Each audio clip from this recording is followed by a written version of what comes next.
საღამშვიდობის ეთერშია თავისუფალი სტუდია, მე ვარ ლელა ბაღდავაძე. სკანდალი ქართული ოცნების გარშემო გრძელდება BBC-ს ფილმი კვლავ განხილვის საგანია, ხელისუფლებაში გაკეთებული განცხადებები კი კითხვებს არათუ ხსნის, არამედ კიდევ უფრო მეტ კითხვას აჩენს. შეძლებს თუ არა ქართული ოცნება ამ სკანდალის უხეშად, რომ თქვათ, გადაგორებას, ისე როგორც ეს აქამდე ბევრჯერ მოუხერხებია. ამას ერთად ნახავთ, ისე როგორც ლოგიკური კითხვა, რა მოხდება იმ შემთხვევაში, თუ კი ხელისუფლება საკუთარი მოქალაქეების წინააღმდეგ ქიმიური ნივთიერების გამოყენებასთან დაკავშირებულ საკითხს სამართლებრივი თუ პოლიტიკური დღესწესრიგიდან ვერ მოხსნის. მოკლედ, BBC-ს სკანდალური ფილმი და კითხვა-პასუხები, რაც ამ თემას ახლავს, ვიწყებთ და წარმოგიდგენთ. პირველ სტუმარს პარტია ფედერალისტების წევრი ექიმი ვახტანგ კალოიანია ჩვენთან ერთად. გამარჯობა, ბატონ ვახტანგ და მადლობა, რომ გვესტუმრეთ.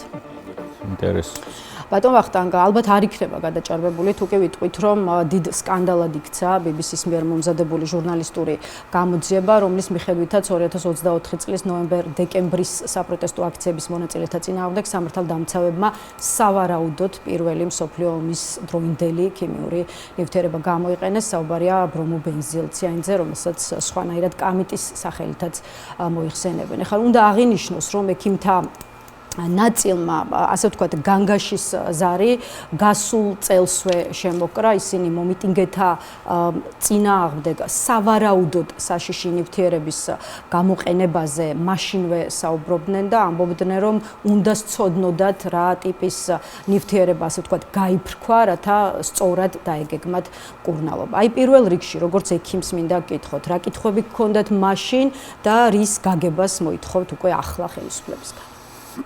პირველ რიგში დღეს მნიშვნელოვანი არის ძალიან ობიექტური საერთაშორისო გამოძიების ჩატარება, რომელიც რეალურად ნათელს მოფენს იმას, თუ რა არის, რადგან მაღალი სტანდარტით გაკეთებულმა ჟურნალისტურმა გამოძიებამ და მერე განსაკუთრებით ხელისუფლების რეაქციამ იმ ვთქვათ მესიჯებმა და განცხადებებმა, რასაც ხელისუფლება აკეთებს ბოლო დღეების განმავლობაში და იმ ერთგვარმა დაშინების მცდელობამ ამ გადაცემაში მონაწილე პირების მიმართ და ორგანიზებულმა, ვთქვათ, პროპაგანდისტულმა კამპანიამ კიდევ ერთხელ უფრო სარწმუნო გახადა ის, რომ რაღაც წესრიგში ვერ არის, მოდი ასე ვთქვათ. ამიტომ ძალიან მნიშვნელოვანია საერთაშორისო გამოძიების ჩატარება, რომელშიც მონაწილეობას მიიღებენ მაღალი კლასის სპეციალისტები, ექსპერტები, ექიმები, ტოქსიკოლოგები, პოლიტიკოსები, გამომძიებლები, იურისტები, რომლებიც ამ კითხვას ცალსახად პასუხს გაცემენ. და რა არის კითხვა? რა ნივთიერება იყო გამოყენებული? ეს კითხვა იყო მაშინაც, ეს კითხვა იყო სამწუხარო და რჩება მთელი ამ წლის განმავლობაში და ეს კითხვა არის დღესაც. ხო, აი ზუსტი პასუხი ჯერჯერობით ამ კითხვაზე არ გვაქვს, თუმცა აი რა ეჭვების და ვარაუდების გამოთქმა შეიძლება. ახლა დარბევაში მოყოლილი არაერთი ადამიანი მაშინაც და დღემდე მიუთითებს იგივე სუნთქვის პრობლემებზე, თვალის და მთლიანად სახის წვაზე, გონების დაბინდვაზე, იქ მხედველობის პრობლემებზეც იყო ხო საუბარი. აი ამგვარი სიმპტომების გამოწვევა და ისევ როგორც ექიმს ჩაგეკითხებით, რამდენად შეეძლო მხოლოდ ეგრეთ წოდებული წიწაკის სპრეის, ცრემლსადენი გაზის თუ არ ვიცი, სხვა არალეტალური, ასე ვთქვათ, საშუალების გამოყენებას, რასაც დასავლური ქვეყნებიც მიმართავენ ხოლმე, როდესაც მათ მტკიცებითი ფორმით თქმა იმისი, რომ კონკრეტული ნივთიერება იყო გამოყენებული, შეუძლებელია ამ ეტაპზე, ამას სჭირდება გამოძიება, რომელიც ამას დაადასტურებს და აქ არ არის აუცილებელი, რომ მხოლოდ ესე ვთქვათ, სამედიცინო ან ბიოტექნოლოგიური თუ ქიმიური ანალიტიკა იყოს, თუმცა მასაც მისი ადგილი ექნება. აქ მნიშვნელოვანი საკითხი არის ერთი, არის დაზიანების ვთქვათ, ორი სახე ამ შემთხვევაში ყველა მსგავსი, ასე ვთქვათ, შეკრების კონტროლის ნივთიერებების გამოყენების მთავარი ამოცანა არის მომიტინგე, მონაწილე ამ აქციაში, ასე ვთქვათ, არაქმედუნარიანი და დისკომფორტულ მდგომარეობაში გახადოს კონკრეტული ძალიან მოკლე დროის განმავლობაში.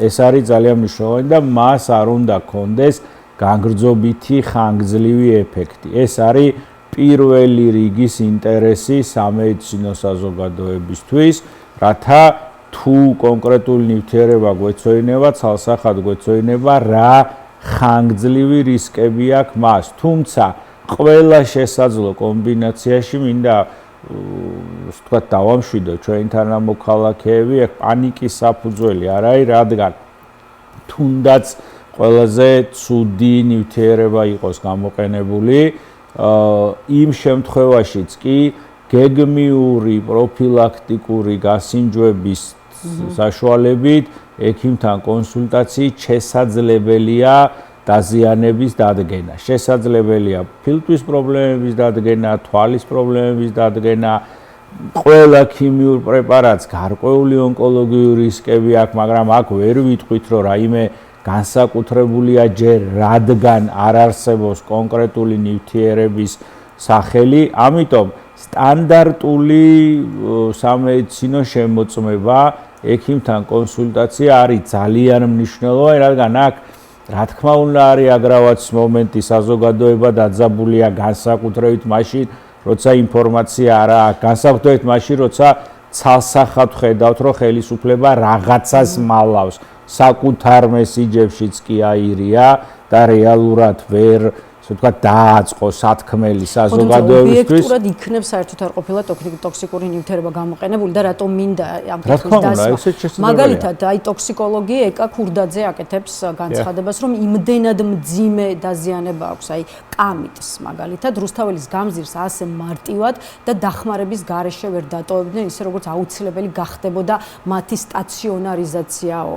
აი ის რომ ჰოსპიტალური პირების შესახებ არ დევს ინფორმაცია საქმეს მაგაშია მე კოლეგების ამ პოზიციამ ცოტა გამაკვირვა რეალურად ინფორმაცია არ არსებობს არც ჯანდაცვის სამინისტროს არც დაავადებათა კონტროლის ცენტრს არანაირი ინფორმაცია ამასთან დაკავშირებით არ მოუწოდებია შესაბამისად ნდობა იმ განცხადებებს რომ იყოთ კიდევ ერთხელ ის რაც იყო ჟურნალისტურ გამოძიებაში ის აჩენს ეჭვებს ის როგორც იქცეოდა იმის შემდეგ ხელისუფლება ესეც აჩენს ეჭვებს თავიდან გვეუბნებოდნენ რომ არაფერი არ იყო მერე გვეუბნებოდნენ რომ თურმე ურევდნენ მერე გვეუბნებოდნენ რომ ეს კანონის გათვალისწინებული ნივთიერებები არის თუმცა მთელი წლის განმავლობაში ამაზე ინფორმაცია არ მოუწოდებია დღესაც რაც რებუსობანას გვეთამაშებიან გვეუბნებიან რომ კი არის რაღაცა ოღონდ დავადგენთ რა არის და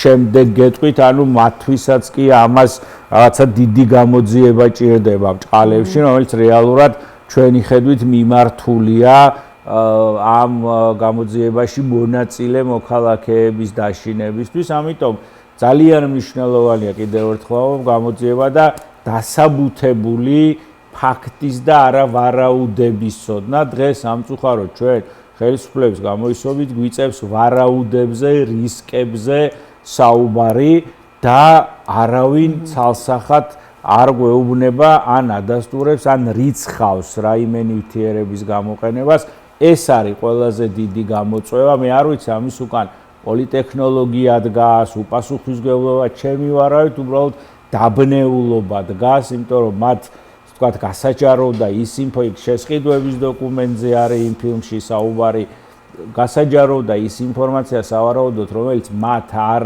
ასე ვთქვათ არ ელოდებოდნენ რომ გაუსაჯაროვდებოდა და შესაბამისად ინფორმაციაც წინააღმდეგობრივ ადრე როცა კატეგორიულად იცავდნენ დღეს უკვე ბევრმა დეპუტატმა თქვა და მათ შორის პრემიერმაც რომ მე არ ვიცით მე არ გამირევია იქ არაფერი და მე ამაში მონაწილეობა არ მიმიღია და ვინც გაურია ისინი ამ დროს ჩვენ რას ვხედავთ რომ დაკითხვებზე იბარებენ ადამიანებს რომლებიც მუშაობდნენ მაგრამ არ იბარებენ არც პოლიციელებს არც სპეცდანიშნულებს რაზმის ხელმძღვანელობას არც შინაგან საქმეთა სამინისტროს ხელმძღვანელობას არც დამგეგმავებს არც შემსრულებლებს გადავახტა აი სუსის გამოძიებაზე აუცილებლად გავაგრძელებთ საუბარს რამდენიმე წუთში კითხავთ იქამდე გამოძიების მნიშვნელობაზე საუბრობთ დამოუკიდებელი ხო ალბათ ის საერთაშორისო გამოძიების საუბრობთ და ამაზე მინდა ჩაგეკითხოთ აი ახლა როცა აქციების დაშლიდან ერთ წელზე მეტია გასული ერთი წელი ხო გასული რამდენად არის შესაძლებელი და რა ტიპის ესე ვთქვათ გამოკვლევები გამოკვლევების ჩატარება შესაძლებელი. რამდენად არის გარკვეული ტიპის გამოკვლევების ჩატარება შესაძლებელი იმის დასადგენად მოხდა თუ არა მაშინ ერთი წლის წინ რაღაცა გარკვეული ტიპის ქიმიური ნივთიერების გამოყენება და მეორე მხრივ რამდენად შესაძლებელია რომ უშუალოდ ადგილზე მოხდეს გარკვეული მტკიცებულების ამოღება. აი მაგალითად გუშინ არ ვიცი რუსთაველზე დარგული ჭადრის ხეების ქერქის ნიმუშების აღების შესახებაც კი დაისვა კითხვა. არის ამის რაიმე შანსი? პირველი ძალიან ფრთხილად ვიქნებოდი ყველანაირი მსგავსი მანიპულაციის მიმართ, რადგან ეს საკითხი ძალიან ღრმა ექსპერტიზას მოითხოვს და ამაზე თამამი მსჯელობა ძალიან სახიფათოა და არასწორია. ბევრი თვალსაჩინო არც პროფესიული, არც ეთიკური, არც მოქალაქეებთან დამოკიდებულებაში და არც პოლიტიკურად. როგორც ამ პროცესს აქვს პოლიტიკური და სამედიცინო შემადგენელი, ისე გამოძიებასაც აუცილებლად უნდა გქონდეს იურიდიული, საგამოძიებო და სამედიცინო ქიმიური შემადგენელი და ამ ორივე პროცესის, ასე ვთქვათ, გაერთიანებით და სინქრონულად მუშაობით დარწმუნებული ვარ შედეგზე გასვლა შესაძლებელია. მე შორსა ვარ იმაზე, რომ მხოლოდ სამედიცინო საკითხი და მხოლოდ ქიმიური საკითხი შესაძლებელი იქნება საბოლოო ჯამში სიმართლის დადგენა, მაგრამ იურიდიული საგამოძიებო და სამედიცინო საკითხების თანხმდით ეს შესაძლებელია. ისე უშუალოდ სამედიცინოს რაც შეეხება, არ ვიცი, გააქვთ თქვენი კოლეგების, უშუალოდ თქვენი კოლეგების, ექიმების, ასე ვთქვათ, იმედი, რომ შიდა თუ გარე გამოძიების წინაშე ისაუბრებენ ღიად და დაადასტურებენ რა სახის სიმპტომები აღენიშნებოდათ დაზარალებულებს და არ ვიცი, რა ტიპის დაზიანებები ჰქონდათ მათთან მისულ პაციენტებს. ძალიან დიდი იმედი მაქვს, რომ ექიმები არ დაარღვევენ სამედიცინო ეთიკას და ყველა ინფორმაციას, რომელიც შეიძლება იყოს საჯარო და აუცილებლად უნდა მიაწოდონ ობიექტურ გამოძიებას, ისინი ამას გააკეთებენ. ძალიან დიდი იმედი მინდა ვიქონიო ამასთან დაკავშირებით, თუმცა კიდევ ერთხელ ვამბობ, საგამოძიებო სისტემის, სანდო საგამოძიებო სქემის გარეშე ეს შეუძლებელია ის რაღაცა, რასაც ეხა თამაშს ვარქმევ, ოღონდ ძალიან სახიფათოს, მათ შორის საპარლამენტო კომისიის შექმნის მოთხოვნას და შემდეგ, რომელიც უბრალოდ კომიკურია, არ ველოდები, რომ რაიმე კონკრეტულ შედეგზე გავალთ. კიდევ ერთხელ მნიშვნელოვანია, რომ ჩვენ მაქსიმალურად ავღრიცხოთ და რასაც ფედერალისტები ვაკეთებთ, მაქსიმალურად ავღრიცხოთ დაზარალებულთა ვინაობა. შემოდის ხელხაზზე ინფორმაცია.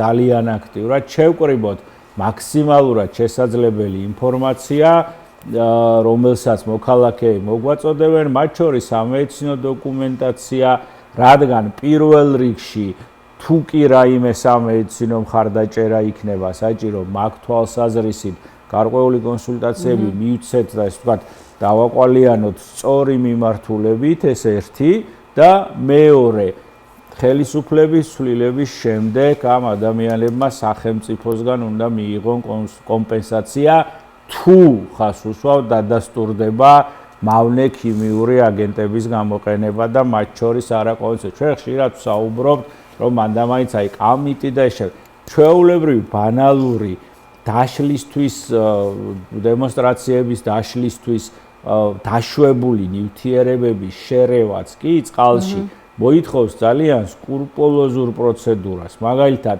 ის არ უნდა გაიფრქვეს როგორც ჭავლი უნდა კონდეს წვიმის სახე, არ შეიძლება მისი ხშირად და განმეორებით გამოყენება, რასაც ჩვენ უყურებთ, ის უნდა იქნეს გამოყენებული მხოლოდ უკიდურესად ყველაზე რთულ და სახიფათო ვითარებაში. ეს არის კონვენცია, რომელსაც ყველა ცივილიზებული ქვეყანა მისდევს და ცდილობს შეასრულოს, მათ შორის იმ შემთხვევაშიც, როცა უწევთ ამ გაზს. ასწორებ, ამ გაზების გამოყენება ესე მარტივად რომ რაღაცა ჩავასხი და ის დაშვებულია CS-ია თუ CA-ია თუ რომელიც არის ამ ჯგუფიდან, ეს ავტომატურად არ ნიშნავს, რომ იმან განსაკუთრებული ხიფათის წინაშე, განსაკუთრებით იმ მომენტში არ დააყენა მოქალაქეები. ვისი პასუხისმგებლობის საკითხი იკვეთება პერსონალურად თქვენ თუ თქვენი პარტიის თუნდაც წინასწარი დაკვირვებით და შეფასებით. ხა წეგან სუსში დაწყებულ გამოძიებაზე საუბრობდით და აი მოდით ისევ ამ თემას დაუბრუნდეთ. აი თქვენც ახსენეთ, რომ რა ვიცი, გამოკითხვაზე ყოველ შემთხვევაში ამ ეტაპზე იბარებენ ექიმებს, აქტივისტებს, დაშავებულ აქტივისტებს, არასამთავრობო სექტორის წარმომადგენლებს და რეალურად იმ ადამიანებს, ვინც BBC-ს ინტერვიუ მისცა. ხო, შესაბამისად, როგორ აი რას დაარქვევდით, ესე ვთქვათ, იმ ნაბიჯებს, რასაც დგამს სუსი და ხო აი რატომ გამოკითხვაზე მხოლოდ BBC-ს რესპონდენტების დაბარება და არა ვთქვათ ხელისუფლების წარმომადგენლების მე შეგახსენებთ, ამ პერიოდის განმავლობაში ის ადამიანები, რომლებიც კადრში ჩანან, რომ ჩადიან უსასტიკეს, არასაჭირო ძალადობას, ის ადამიანებიც კი არ არიან დაბარებული და გამოკვლეული და დასჯილი და მეგონი პრემიერმა აღიარა ზუსტად რომ ის ვერ მოხდა ამ ადამიანების იდენტიფიკაცია. ხო გესმით? ანუ ორგანიზებული სახელმწიფო ძალის სპეციალური დანიშნულების დანაყოფის წევრების იდენტიფიკაცია ვერ მოხდა, რომელიც ფეხს უტყავს სახეში წაქცეულ ახალგაზრდა კაცს და ცდელობა აქვს, რომ გურავ როგავას მიაყენოს სასიკვდილო დაზიანება. ეს ადამიანები ვერ მოახერხა ხელისუფლება, რომ იდენტიფიკაცია გაეკეთებინა და რომელ სანდო გამოძიებაზე არის საუბარი. იგივე ეს გაგრძელებაა ჩვენი აზრით დღეს მიმდინარე გამოძიებაც მათ შორის. როცა ერთი წლის განმავლობაში შენ ვერ ახერხებ ასეთი მარტივი ზედაპირზე დადებული საკითხის გამოძიებას, ჟურნალისტის მიმართ, ხავატონი ჩიხლაძის მიმართ განხორციელებს ძალადობა. გამოძიება, როგორ ფიქრობთ, რა შეიძლება იყოს ამის ფინალი? შეიძლება ახლა საბოლოო ჯამში მოხდეს ის, რომ დაიბარონ შესაბამისი თანამდებობის პირები გამოკითხვაზე და არ ვიცი, კონკრეტული პირების პასუხისმგებლობის საკითხიც დაადგეს, ყოფილები იქნება ეს თუ მოქმედი, თუ მაინც უფრო ლოგიკურია ის, რასაც თვითონ არასამთავრობო სექტორში ფიქრობენ, სხვათა შორის, რომ სუსში დაწყებული გამოძიება არის საკმაზის მომზადება თავად აქტივისტებისა და არასამთავრობო სექტორის წარმომადგენლების დაპატიმრებისთვის. აი რა პირი უჩანს, საით შეიძლება საბოლოოდ წავიდეს ეს პროცესი. დაშინების ცდელობა არა მარტო იმ აქტიური მოქალაქეების, რომლებიც დაიბარეს, არამედ ზოგადად მოქალაქეებს, რომ თუ კი ვინმეს რაიმე ინფორმაცია აქვს, ეს ინფორმაცია არ მიაწოდოს სანდო გამოძიებას, პირველი ეს, მეორე როგორც ბევრი სხვა გამოძიება პოლიტექნოლოგიებისთვის იქნება გამოყენებული და მას ექნება მცდელობა, რომ გადააგოროს ეს კრიზისი, ასე ვთქვათ, ჭყალებში და ამისთვის იქნება გამოყენებული სამწუხაროდ ხელისუფლების მოქმედება. დღეს ფაქტობრივი ხელისუფლების მოქმედება ამ ფილმის გაშვების შემდეგ არ იძლევა და მანამდეც არ იძლევა არანაირ საფუძველს და იმედს, რომ გამოძიებას რაიმე ობიექტურობასთან ახლო დასკვნა ექნება. ყველაფერი ხდება ამის საწინააღმდეგოდ. კეთილი დაშინება აქტივისტების იგივე არასამთავრობო სექტორის წარმომადგენლებთან მიმართებაში. აი ვანო მერაბიშვილის სახელი და გვარი რატომ ჟღერს აქტიურად აი ამ სკანდალის კონტექსტში და მოდით უშუალოდ მერაბიშვილის შესახებაც დაგისვავთ ერთ კითხვას, რომელიც წინა ხელისუფლების დროინდელი შინაგან საქმეთა მინისტრია, იმიტომ რომ აი ნაციონალური მოძრაობის ხელისუფლების დროს ნაყიდ ფხვნილს ჩაუტარდება ანალიზიო, ამბობს ირაკლი კობახიძე. აი რა ბედიელის თქვენ აზრით უშუალოდ ვანო მერაბიშვილს, რომელთან მიმართებაშიც, როცა კითხვა დაისვა ჟურნალისტის მხრიდან, ვისი პასუხისმგებლობა უნდა დადგეს, ირაკლი კობახიძის მხრიდან დასახელებული იყო სწორედ მერაბიშვილი. ეს ჩვეულებრივი პროპაგანდისტული ამბავია, წინა ხელისუფლებაზე გადაბრალება ყველაფრის 35 წლის წინანდელ ვითარებაზე გადაბრალება არის ჩვეული ამბავი სამწუხაროდ, რაც პოლიტიკური ტექნოლოგიის და ვთქვათ პროპაგანდის ნაწილად იქნა, ამის სერიოზულად აღქმა შეუძლებელია, რა თქმა უნდა, იქნება ალბათ ამის ცდელობაც, რომ წინა ხელისუფლებას გადააბრალონ რამე ფორმით, თუმცა როგორც აქამდე ჩანდა საზოგადოებას ამ გამოძიების მიმართ, ესე ვეღარ წოდებული გამოძიების მიმართ ნდობა ექნება ძალიან დაბალი. შესაბამისად რა პოლიტექნოლოგიებს და რა მოძრაობებს გააკეთებენ ამ კრიზისის გადასაფარად არ უნდა იყოს მნიშვნელოვანი. ხელისუფლების ცვლილების შემდეგ საპარლამენტო კომისიამ მრავალპარტიულმა უნდა შეისწავლოს ეს ვითარება ხელისუფლების ცვლილებამდე ჩვენი ამოცანა არის რომ მივაღწიოთ საერთაშორისო გამოძიებას. ეს არის ფედერალისტების და დემოკრატიული პარტიების გაერთიანების ძირითადი მოთხოვნა. ამ მოთხოვნით 6-ში ფილარმონიასთან იგეგმება დიდი შეკრება, სადაც მოქალაქეები კიდევ ერთხელ მოუთხოვთ ხელისუფლებას მიუკერძოებელი საერთაშორისო ექსპერტების მიერ გამოძიების. ბატონ ვახტანგ, აი ეს საკითხი რომ შევაჯამოთ და მე ცოტა დრო სხვა მნიშვნელოვან და აქტუალურ საკითხებსაც დავუთმოთ. მოგეხსენებათ რომ ქართულ მოცემამ იქით უჩივლა BBC-ს. ახლა თუ კი BBC-ს უჩივლეს, ესე იგი ექნებათ, სავარაუდოდ ყოველ შემთხვევაში უნდა ვივარაუდოთ რომ ექნებათ მტკიცებულებები, რითაც დაასაბუთებენ და დაამტკიცებენ რომ უკანონო ნივთიერებების გამოყენებას ადგილი არ ქონია. ჯამში, აი როგორ ფიქრობთ, რამდენად მოახერხებს ქართული ოცნება საერთაშორისო არენაზე მისი სიმართლის დამტკიცებას და რა შანსია იმის, რომ აი საერთაშორისო გამოძიება რისი ჩატარების მნიშვნელობაზე საუბრობს იგივე ოპოზიციური სპექტრი, სულაც არ დადგეს შედეგით, რომელიც არ იქნება მისაღები ქართული ოცნებისთვის. რომელიც დადგება მიუკერძოებელი გამოძიების მიერ ეს შედეგი იქნება საზოგადოებისთვის მისაღები. ეს არის აქ ცალსახა. ეს შედეგი ჩვენ გვჯერა, რომ ეს შედეგი იქნება დადასტურება არაკონვენციურად გარკვეული ნივთიერებების გამოყენების. თუმცა რა შედეგსაც დადებს მიუკერძოებელი გამოძიება, ის იქნება შედეგი. და არა ის რა გვაწყობს ჩვენ ან რა აწყობს სხვადასხვა პოლიტიკურ ჯგუფს, იქნება ეს ქართული ოცნება თუ იქნება ეს დემოკრატიული ოპოზიცია. ეს ძალიან მნიშვნელოვანი საკითხია. ჩვენთვის მნიშვნელოვანია ობიექტური სიმართლის დადგენა და კონიუნქტურას აქ არანაირი მნიშვნელობა არ აქვს. ეს არის მთავარი განმასხვავებელი ჩვენს დემოკრატიულ ოპოზიციას და ოლიგარქიულ სისტემას შორის. ჩვენ გვჭირდება შედეგი და ეს შედეგი სულაც არ ნიშნავს, რომ იქნება დიახ, ან იქნება არა. რა შედეგიც იქნება, ის შედეგი იქნება ჩვენთვის მისაღები. კეთილი, გასაგებია. შესაბამისად, გამოძიება არის პირველი რიგის ამოცანა ამ ეტაპზე.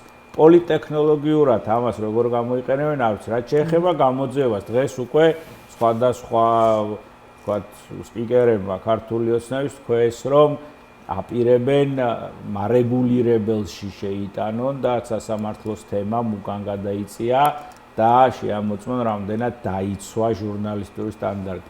BBC ზუსტად მაგით არის ცნობილი, რომ მას აქვს ძალიან მაღალი ჟურნალისტური სტანდარტი და უნდა გავიხსენოთ, რომ ორი შემთხვევა, რაც ძალიან გახმაურებელია, ერთი ტრამპთან, სადაც მათ პრეზიდენტ ტრამპთან, სადაც მათ აღიარეს ეს შეცდომა და მეორე საქართველოს ყოფილ თავდაცვის მინისტრთან მიმართებაში, თუმცა აქ საკითხი ეხებოდა არა კონკრეტულად იმ ცენტრების სქემას, არამედ სხვა საკითხს, რომელიც დაუზუსტებლად იყო შეტანილი. შესაბამისად, ჟურნალისტური სტანდარტი მაღალია და ქართულ ოცნებას მოუწევს ამ კითხვებზე პასუხისგაცემა აუცილებლად. ბატონ ვახტანგ, ვიდრე დაგემშვიდობებით კიდევ ერთ აქტუალურ საკითხზე მინდა მოვასწრო კითხვის დასმა. სწორედ ამ კვირის ერთ-ერთი ცხელი თემაა ალეკო ელისაშვილის საქმე და ესე ვთქვათ სასამართლოს შენობაში მისი შეპარვა, როგორც პროკურატურაში ამტკიცებენ ტერორისტული აქტის მოწყობის მიზნით. აი თქვენთვის და თქვენი პარტიისთვის ვინ არის ალეკო ელისაშვილი? მოდით ასე მარტივად გითხოვთ, პოლიტიკოსი, რომელმაც დანაშაულის ჩადენის გზით სცადა, საკუთარი პროტესტი გამოეხატა დღევანდელი სასამართლო სისტემისთვის, არის ტერორისტი, როგორც ამას ქართულ ოცნებაში ამტკიცებენ, არ ვიცი, არის агенტი და პროვოკატორი, როგორც კიდევ არაერთი პოლიტიკოსი მიიჩნევს, თუ აი ვინ არის ალეკო ელისაშვილი? დააკვირდებით, ჩვენ ძალიან ვერიდებით ზიარლიყევის მიწებებას, აგენტი თუ შეკრული, თუ ჩასმული, თუ რაღაც იგივე. ხო, რასაც არ ერიდებიან სხვა პოლიტიკოსები. ეს მათი პრობლემა, ეს არის ჩვენი პრინციპული პოზიცია. მიუხედავად იმისა, რომ ჩვენ არაერთხელ ყოფილვართ მსგავსი ტალახის, ესე ვთქვათ, სროლის ადრესატი, მაგრამ ამას არაფერი არ შეუცვლია. ჩვენთვის ალეკო ელისაშვილი იყო და დღესაც რჩება უპასუხისმგებლო არათანმიმდევრო პოლიტიკოსად, რომელმაც ძალიან ბევრი უპასუხისმგებლო გადაწყვეტილებები მიიღო დაწყებული სახალხო დამცველიდან, პარლამენტში საარჩევნო სისტემაზე მუშაობიდან, ძალიან ბევრი. ის ჩვენთვის არის მარტივად უპასუხისმგებლო პოლიტიკოსი. რაც შეეხება ელისაშვილი დღეს პოლიტიკური პატიმარია, თქვენ მას პოლიტპატიმრად მიიჩნევთ? რაც შეეხება სამართლებრივ საკითხს, დღეს საქართველოში სასამართლო სისტემა არ არის დამოუკიდებელი, არ არის თავისუფალი და არ არის მიუკერძოებელი. დამოუკიდებელ, მიუკერძოებელ სასამართლოს იმსახურებს საქართველოს ყველა მოქალაქე. არანაირი მნიშვნელობა არ აქვს მის პოლიტიკურ კუთვნილებას ან ჩვენს დამოკიდებულებას მის მიმართ. სამართლიანი სასამართლოს უფლებით უნდა ისარგებლოს ყველა მოქალაქე. ეს არის ძალიან მნიშვნელოვანი, მათ შორის რა თქმა უნდა ბატონმა ელისაშვილს. ეს არის სტრატეგიული დღეს ამ კონკრეტულ ვითარებაში და ეს არის ჩვენი პოზიცია. სამართლიანი სასამართლოს პირობებში გამოძიება იქნება სარწმუნო, სანდო და გადაწყვეტილება იქნება ობიექტური. მადლობა ბატონ ვახტანგ სტუმრობისთვის, დაგემშვიდობებით, ექიმი და ამავე დროს პოლიტიკოსი ვახტანგ კალოიანი პასუხობდა ჩვენს კითხვებს. ახლა კი სტუდიას ლელოს ერთ-ერთ ლიდერ გრიგოლ გეგელიას დაუთმობთ, რომელთანაც ასევე მიმდინარე კვირის მთავარ პოლიტიკურ საკითხებს შევაფასებთ. ვიწყებთ BBC-ს მიერ მომზადებული ფილმით და ვასრულებთ ალეკო ელისაშვილით, რომელიც ამავე პარტიის ერთ-ერთი ლიდერია. რამდენიმე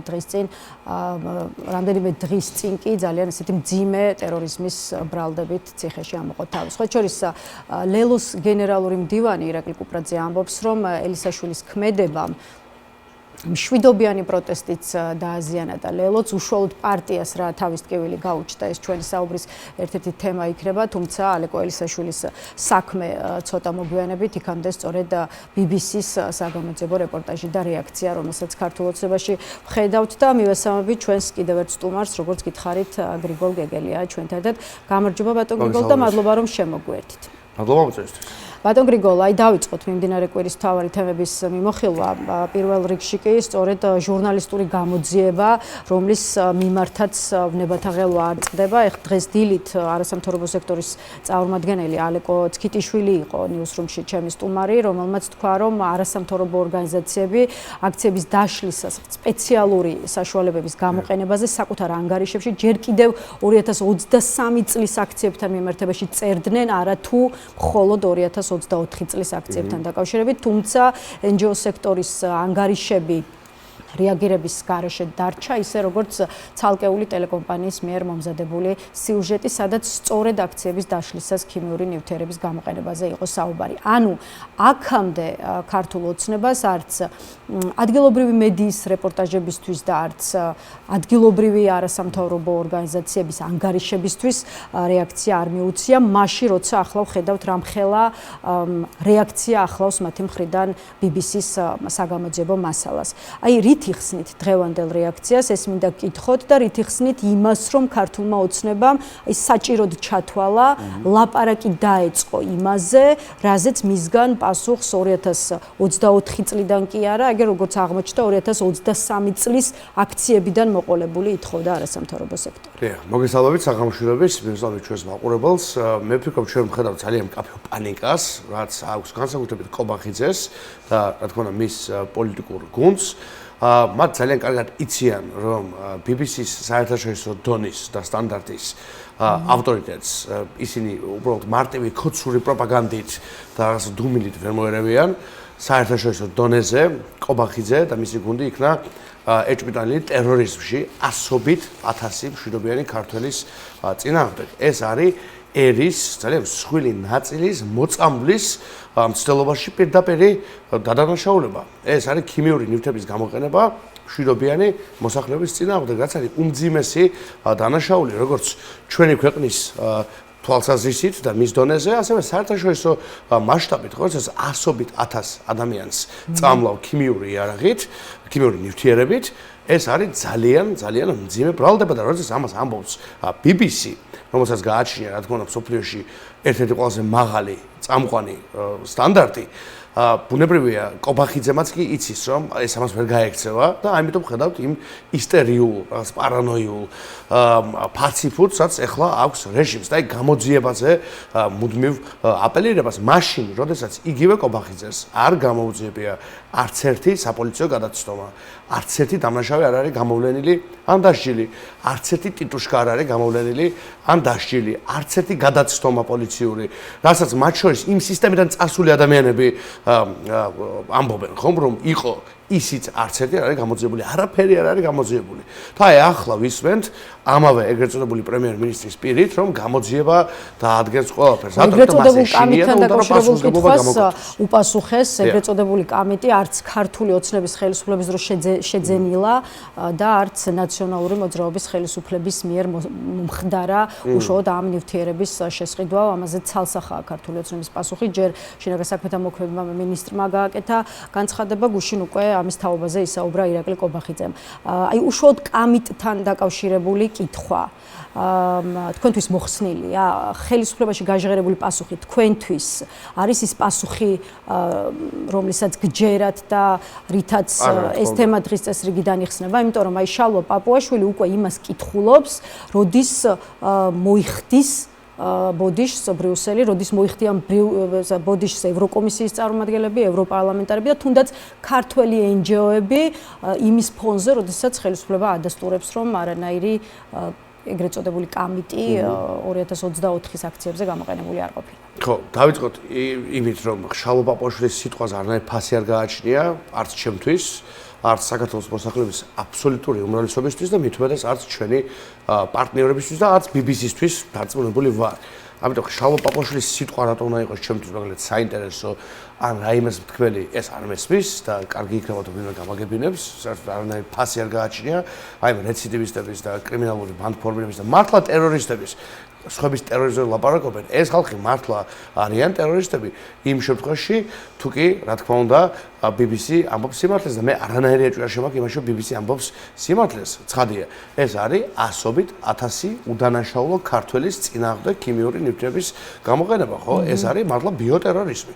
და იგივე ხალხი გამოდის და სხვების ტერორიზმზე საუბრობენ და სხვაშორის აქვე გამახსენდა და მაგრამ უპასუხებ, მინდა უპასუხო კიდევ ერთხელ. იგივე ბატონი პაპუაშვილი გამოვიდა და ორშაბათამდე მოგცა დედლაინი. ბოლო ვადა. ამაზე მინდოდა კითხვის დასმა, უბრალოდ ამაზე ალეკო სტატუსში როდესაც ალეკო ელისაშვილის საქმეს შევეხებოდით. ნახეთ, დღეს გავცელდა ფოტო, რომ ამ რეჟიმის ეგრეთ წოდებული საგარეო საქმეთა მინისტრი ბოჭორიშვილი იქ რაღაცა შეხვედრებზე ელაპარაკებოდა, ეხება ალდეს ერთ-ერთ ლიდერს, ალდეს ერთ-ერთ ყოფილ პრემიერ-მინისტრს, ამ მომენტისთვის ლუქსემბურგის საგარეო საქმეთა მინისტრს ქსავიე ბეტელს და ამავე დროს აქ რეჟიმი გამოდის და ამბობს, რომ ალდეს ყოლია თავის რიგებში ტერორისტი. და თან ეს ტერორისტი ჭყალებში არის ადამიანი, რომელიც არ არის ალდეს წევრი და არ არის ლელოს წევრი. თან გვეუბნებიან თურმე ეს ადამიანი უნდა გავრიცხოთ, იქიდან სადაც ვერ გავრიცხავთ, სულ რომ ეგ გვინდოდეს, ხო, იმიტომ ჩვენი წევრი არ არის, ხო? პარტნიორი პარტიის თავმჯდომარეა და არა ლელოს წევრი. და ალდეს წევრი საერთოდ არ არის და თვითონ მისი საგარეო საქმეთა მინისტრი აეხლა ზის იქ ბრიუსელში და ხან ერთ საგარეო საქმეთა მინისტრს ეპირფერება, ხან მეორეს ბრიუსელში ამაპატიეთ ვენაში თუსაც მახსოვს, ხო? და ხან ერთს ეპირფერება, ხან მეორეს და თან სხვათა შორის ეგზავიე ბეტელი არის ღიად გეი პოლიტიკოსი. მამაკაცთან არის ქორწინებაში. ახლა იგივე ბოჭორიშვილი, რომელიც დღეს ხვევნა კოცნაში არის, ბატონ ეგზავიე ბეტელთან, რომელსაც ქმარი ყავს. ეხლა აქ ჩამოვა და სხვა თავისნაირ ყალბებთან ერთად დაიწყებს რაღაცების ლაპარაკს ჰომოფობიურ ნიადაგზე და ქსენოფობიურ ნიადაგზე. აი ესეთი ყალბი და არაფრის მაგისი ხალხია და პაპუაშვილს ვეთქვი, რომ პასუხი გაცემულია, ორშაბათი არ გჭირდება. ბოჭორიშვილმა გასცა პასუხი ეგზავიე ბეტელთან ხვევნა კოცნისას, იმას არიან თუ არა ალდეში ტერორისტები, ხო? იმიტომ თვითონ არის ჩაფსკვნილი ალდეს ერთ-ერთ ლიდერთან და ცდილობს, რომ ამით რაღაც ლეგიტიმაციის სცენა დადგეს და იმედი არის ძალიან გახარებული. ბატონო ალეკო ელისაშვილი ფოტო მიეცათ, რომ ვიღაცა მიესალმა ერთ ერთი მაკრონმა წამოარტყა კობახიძეს და მეორე ეხლა ბეტონმა ბოჭორიშვილს საქმესთან დაკავშირებით ჩვენ აუცილებლად ვისაუბრებთ, რამდენიმე კითხვა მაქვს და არ გაგიშვებთ ისე რომ არ დაგისვათ, უბრალოდ რადგან შალვა პაპუაშვილი ახსენეთ და ახსენეთ მის მიერ გაკეთებული განცხადება, მოდით ერთ კითხვას აქვე დავსვავ და შემდეგ ისევ BBC-ს ფილმთან დაკავშირებულ საკითხს დაუბრუნდეთ. ხო, აი თქვენც თქვით რომ შალვა პაპუაშვილი მართლა ფაქტობრივად ყველა დღეს იწყებს ერთი მხრივ თქვენსა და ალეკო ელისაშვილზე და მეორე მხრივ ბრიუსელზე საუბრობთ. ახლა ბრიუსელის ნაწილზე კიდევ ერთ სტუმართან ვისაუბრებთ, იქამდე თქვენთან ალეკო ელისაშვილს რაც შეეხება. ბოლოს მართლაც კონკრეტული ვადა მოგცათ და ასე მოგმართათ, ეს კვირა აქვთ დრო თუ ალეკო ელისაშვილს არ გარიცხავენ ორშაბათიდან მოქალაქეები, ძლიერი საქართველოს და ალდე ოფიციალურად გახდებიან ტერორისტის მფარველი ორგანიზაციები. აი როგორ ფიქრობთ, რა იქნება ორშაბათიდან და ხომ არ იღებთ პარლამენტის თავმჯდომარის, არ ვიცი, ამ პოზიციას თუ ულტიმატუმს ერთგვარ მუქარად, თუნდაც იმის კონტექსტში, რომ კანონში სხვათა შორის მაყურებლებისთვის რომ განმარტოთ, არსებობს მუხლი ტერორიზმის მფარველობის და მხარდაჭერის შესახებ. რა თქმა უნდა, ეს არის მუხარა, ცხადია. ამ ეგრეთ წოდებულ სპიკერს და მის პოლიტიკურ გუნდს სურს ბრალის კოლექტივიზაცია, ან განზოგადება იმ ადამიანების, რომელთაც ეს არ ეხება, ცხადია, ბუნებრივია, არც ლელოში და არც პარტია მოქალაქეებში, იმიტომ რომ ეს იყო ალეკო ელისაშვილის ცალკეული ინდივიდუალური თავგანწირული, მე ვიტყოდი, აქტი, ეს იყო მისი ფორმა პროტესტის გამოხატვისა და მასზე თავად ალეკომ ისაუბრა, მე არ მივცემდი არასდროს შემთავს უფლებას რაღაც ანალიზში შევსულიყავი, რომ არა თვითონ ელისაშვილის მიერ ძალიან მკაფიოდ გაკეთებული განაცხადი სასამართლოს ხდომაზე, სადაც თქვა, რომ მას სურდა, მე მსურდა უსამართლობისთვის წამეკიდებინა ცეცხლი. ეს არის მისი პირადი პოლიტიკური განაცხადი, მის მიერ შერჩეული ფორმა, რომელიც ჩემი აზრით არის სამწუხარო ფორმა და ასევე ტრაგიკულია რა დღეში შეიძლება რეჟიმმა უსამართლობის მორევმა მიიყვანოს ადამიანი, რომ ამ ფორმითაც მათ შორის გამოხატოს საკუთარი პოლიტიკური და საბრძოლო შინაარსი, ეს სამწუხარო არის. ძალიან ცუდია, რაც ჩვენს თავს ტრიალებს ზოგადად, როგორც ერის თავს, არა როგორც პარტიების თავს, არამედ როგორც ხალხის თავს. როგორ შეიძლება ალეკო ელისაშვილის кейსი ქართულმა ოცნებამ ლელოს წინააღმდეგ გამოიყენოს. ეს სხვათა შორის უშუალოდ კანონიდან ასე ვთქვათ, მუხლის შესახებ განმარტება ტერორისტთან თანამშრომლობა სისხლის სამართლის კოდექსის 331 პრიმა მუხლი კერძო პირი ისჯება 10-დან 15 წლამდე პატიმრობით, იურიდიული პირი, ანუ ამ შემთხვევაში პარტია ლიკვიდაციით საქმიანობის უფლების ჩამორთმევითან ჯარიმით. რამდენად შეიძლება ის, რაც მოხდა ელისაშვილთან მიმართებაში, ქართულმა ოცნებამ კიდევ ერთ საფუძვლად და მიზეზად აქციოს იმისთვის, რომ საკონსტიტუციო სასამართლოს ლელოს აკრძალვის მარტივად და მოკლედ ეს მოთხოვნა, ესე ვთქვათ, გააჯეროს კიდევ ერთი მტკიცება. კი, ზუსტად, აი გააჯეროს არის ზუსტად სწორი სიტყვა. რაც აღწერს ვითარებას, ხო, საქმის ვითარებას. საქმე იმაში ძალიან მარტივად, აი პირიქით მინდა რომ მოპასუხო, ის ბრალი, რომელიც პარტიას წამოუყენეს, ხო, და ასაგზელთა ნუსხაში შეიტანეს. აი ეს აბსურდული ბოდვა, ხო, რომელიც არც ერთი ფაქტით არ მყარდება, არც ერთ რეალობასთან არ არის შემხებლობაში. ეს ხომ ისეც მოხდა, ხო? ანუ მათ პარტიის აკრძალვის სურვილი უკვე აქამდეც ჰქონდათ დაფიქსირებული ძალიან მარტივად. ყოველგვარი სამხილის გარეშე, ყოველგვარი წინაპირობის გარეშე და ყოველგვარი საფუძვლის გარეშე. ამიტომ თუ კი მათ სურთ საკუთარი პარანოიული რაღაცა თეორიებით აკრძალონ ჩვენი პარტია, რაც როგორც აქამდე გამოჩნდა მათ სურთ და სურდათ ალეკოს მიერ ჩადენილ ამ ინციდენტამდე, ხო? მაშინ ბუნებრივია არაფერი მათ წინ არ უდგათ. ამას ისეც გააკეთებდნენ და ახლაც გააკეთებენ თუ კი ეს ასე სურთ და ჩანს რომ ასე სურთ. უბრალოდ შესაძლებელია რომ ეს ამბავი გამოიყენონ ერთით მეტ როგორ ვთქვათ, რაღაცა მიმართულებად, თემატურ მიმართულებად, აი ამ აკოლადაში, აი ამ კოლექციაში სრულიად აბსურდული და უსაფუძვლო ამბებისა, ხო, რაც იქ არის ჩამოთვლილი, ხო? რაც არის ჩამოთვლილი ასევე მამუკა ხაზარაძის და ბატრი ჯაფარიძის წინააღმდეგ აღზრულ საქმეში, ხო? სრული ნონსენსი. საერთოდ რომ შეხება არ ქონიათ აი ესეთი რაღაცეები. ამიტომაც ქოცებს არ ჭირდებათ სამხილი, არ ჭირდებათ საფუძველი. ესენი არიან ადამიანები, რომელთაც არანაირი იდეოლოგია, არანაირი პრინციპი, არანაირი წითელი ხაზი არ გააჩნიათ. ესენი არიან ადამიანები, რომელიც 9 მილიონ კვადრატულ ქართულ მიწას, კვადრატულ მეტრ ქართულ მიწას აძლევენ ინვესტორებს ისე რომ საკუთარ ხალხს უმალავენ კონტრაქტის შინაარს რეალურად, ორ სატელიტურ ქალაქს უშვებენ ჩვენი ქვეყნის მიწაზე და ქართველებს არ ეუბნებიან იქ ვინ რა უნდა გააკეთოს. ან რა ეფექტი ექნება დემოგრაფიული, სოციალური თუ სხვა თუ ეკონომიკური კუთხით. ესენი არიან ადამიანები, რომლებიც 1200 ლარს იმატებენ საკუთარ უკვე 13000 ლარიან საპარლამენტო ხელფასებზე და პენსიონერს აძლევენ 40 ლარს. აი ეს ხალხი არიან და ახლა ამ ხალხს რა შევა რომ მოსთხოვო ხო რა საერთოდ რა უნდა მოთხოვო კოცს კოცი არის სოციალურად გლუვი ფენომენი არანაირი არც იდეოლოგია არც წმენა ალეკო ელისაშვილთან დაკავშირებულ თემას შევეხეთ მოდით კიდევ ერთი კითხვა დავსვათ და მე ისევ BBC-ს რეპორტაჟს მინდა დაუბრუნდეთ ახლა მაყურებელმა იცის რომ ტერორიზმის ბრალდებით არის დაკავებული თქვენი ერთ-ერთი ლიდერი ხარ რამდენიმე დღე გავიდა და სხვა შორის ისევ უჭირთ როგორც პოლიტიკოსებს ისე ავიცი ანალიტიკოსებს ახსნან ის რაც გააკეთა ალეკო ელისაშვილმა თუმცა მაინც უშუალოდ მისი ქმედების შეფასება მინდა გთხოვოთ. აი საბოლოოდ რა პოზიციამდე მიდიხართ პარტიაში. არ ვიცი, რამდენად სარწმუნოა თქვენთვის ის, რასაც ყვება თავად ელისაშვილი, რომ უსამართლობის და რეპრესიების გამო უნდოდა, ასე ვთქვათ, სისტემისთვის შემოლაწუნება. ნახეთ, მე არ მაქვს არავითარი სხვა ამხსნელი ჩარჩო, ასე თუ ვიტყვით, მე შემიძლია რა თქმა უნდა მოვისმინა სასამართლოს ალეკო ელისაშვილი და ვირწმუნა მისი და მე ვიცი ის არის ალალი მებრძოლი კაცი მე შეიძლება არ ვიზიარებდე ფორმებს ბრძოლისა რომელიც მას აურჩევია და ხშირ არ გამიზიარებია წლების წინაც ახლაც ნამდვილად არ ვიზიარებ და არანაირი დისკომფორტი არ მაქვს ეს თქვა ის არის ალალი გულანთებული პატრიოტი ადამიანი აი ეგ შემიძლია ვთქვა ვიცი რომ სიგიჟემდე უყვარს ეს ქვეყანა ყველა მიცის რომ მებრძოლი კაცი არის უკრაინაში ფრონტის ხაზზე ებრძოდა რუსებს ვიცით გამოხატვის ფორმები მისი, გვინახავს ქვეყნის შიგნითაც, მათ შორის აი ბოლო წელიწად ნახევარში, ვიცით რომ ის არის ემოციური კაცი და ვიცით რა თქვა საკუთარ мотиваციაზე და მე არც მაქვს რაიმე სხვა ახსნა სიმართლე გითხრათ და არც მივცემდით ჩემს თავს უფლებას რომ რამე უფრო კარგი ახსნა მოუნახო, ასე თუ ვიტყვით, ვიდრე თავად რაც თქვა. მე პატივცემ მის ახსნას, თუმცა არ ვეთანხმები იმ ფორმას გულწრფელად, რაც მანაიჭია პოლიტიკური პროტესტის დასაფიქსირებლად. ალეკო ელისაშვილი დააკავეს, ძალიან მწვავე იყო ლელო, თქვენმა პარტიამ მალევე გაავრცელა განცხადება, რომელმაც სხვა შორის ბევრს დაუტოვა შთაბეჭდილება, რომ მისი პოლიტიკური გუნდი გაემიჯნა არა მხოლოდ ელისაშვილის ქმედებას, არამედ ლამის თვითონ ელისაშვილს. ეხლა ამის გამო კრიტიკაც კი წამოვიდა ლელოს მისამართით და თქვენეს გეცოდინებათ. ახლა მე რასაც ვუყურებ პოზიციები ცოტა შერბილებულია. არ ვიცი, რატომ იყავით ცხელქულ გუნდზე უფრო კრიტიკული ელისაშვილის მიმართ და ახლა რა გამოდის რომ გაგიარათ გაბრაზება?